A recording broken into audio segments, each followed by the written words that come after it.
Maddie, don't bite Dad. That is not nice. Let me try.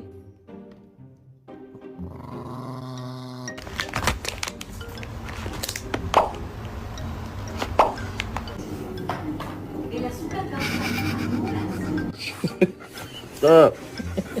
Stop, Lolo. Sherlock, we getting breakfast? How we doing? Is that a good chair? You're gonna have to accept some help, Brutus. No, Brutus, I can't.